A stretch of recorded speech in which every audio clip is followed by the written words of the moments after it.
You know, when we're looking at our overall barrel program at Russian River Brewery, it's gotten to the point where it's grown into a life of its own, and it now takes a pretty good amount of time that I spend on our barrels, tracking it, talking barrels, doing the week to week work in the barrel room. It's not as easy as finding a barrel, making a beer, putting it in the barrel, adding Brett Lactopedio, and forgetting about it for 6 or 12 months. Well, at least it's not that easy for us. We used to do it that way, and I found that over the years, in some experimenting and then tasting those experiments, that we weren't really maximizing the flavors that we could get out of the oak, and more importantly, the Brettanomyces and the Lactobacillus and Pediococcus, the bacteria. So what we're doing now is, instead of just filling the barrels with with the beer and the Brett Lacto and Pedio, we now have a program. I'll call it the Russian River barrel program, if you will, and we'll go into. We typically filter or find the beer. We do this to remove all of the old yeast, so we don't get an italicized yeast character. At this point now, when we're going into the barrel, we're only going in with the Brettanomyces.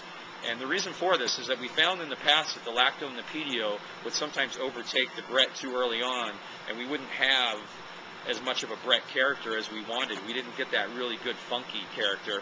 So now we come back about a month or 2 months later, after the Brett's had time to do its initial fermentation, to build up a population in the barrel, and then we come back and hit the barrels with Lacto and Pedio.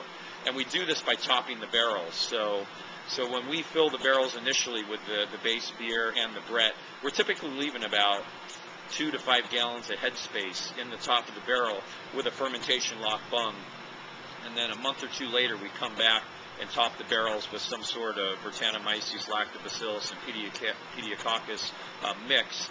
Top the barrels, remove the fermentation bung that was allowing air to escape, and we'll put a hard bung in, and then it's sealed up. And from that point on, we never open the barrel until we're ready to actually rack the barrel.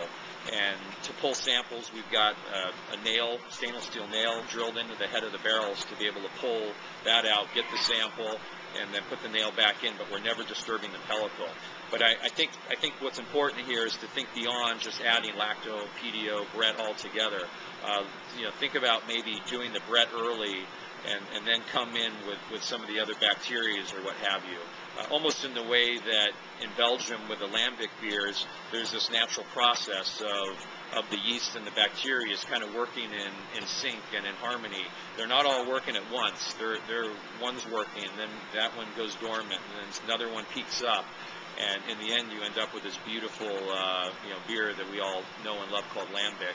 And in that way, that's sort of the program we've come up with here at Russian River for our barrel beers now.